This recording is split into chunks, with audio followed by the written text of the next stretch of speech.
संस्थिता सोममण्डल मध्यस्था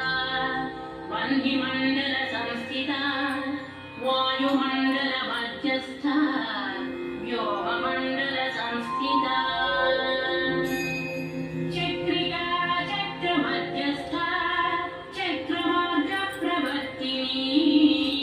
कोकिलापुर चक्रे च पक्षदिगे पङ्क्तिवामने सर्वसिद्धान्तमार्गस्था षड्वर्णा वरवर्जिता शतरुद्रहरा हंत्री सर्वसंहारकारिणी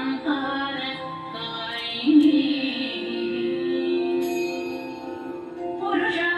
पौरुषी तुष्टिः सर्वतन्त्रप्रचोदिका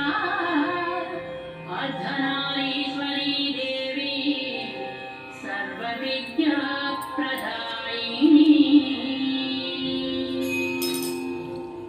भार्गवी आयुषी विद्या सर्वोपनिषदा स्थिता व्योमकेशाखिलप्राणा पञ्चकोश विलक्षणा पञ्चकोशात्मिका प्रत्यक्पञ्चब्रह्मात्मिका शिवा जगज्जनाजनित्री च पञ्चकर्मप्रसूतिका वाग्देव्याभरणाकारा सर्वकार्यस्थिता स्थितिः अष्टादश चतुष्षष्टिपीठिका विद्यया युता कालिका कर्षणश्यामा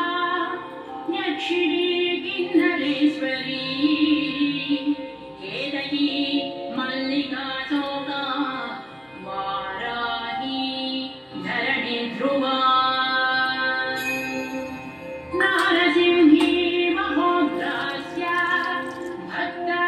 भक्तानामादिनाशिनी अन्तर्बला स्थिरा लक्ष्मी जरामरणनाशिनी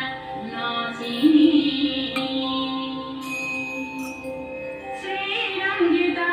महाकाया सोमसूर्याग्निलोचना अधिचिद्देवमाता च अष्टपुत्राष्टयोगिनी अष्टप्रकृतिरष्टाष्ट विभ्राजद्विकृताकृतिः दुर्भिक्षध्वंसिनी देवी सीता सत्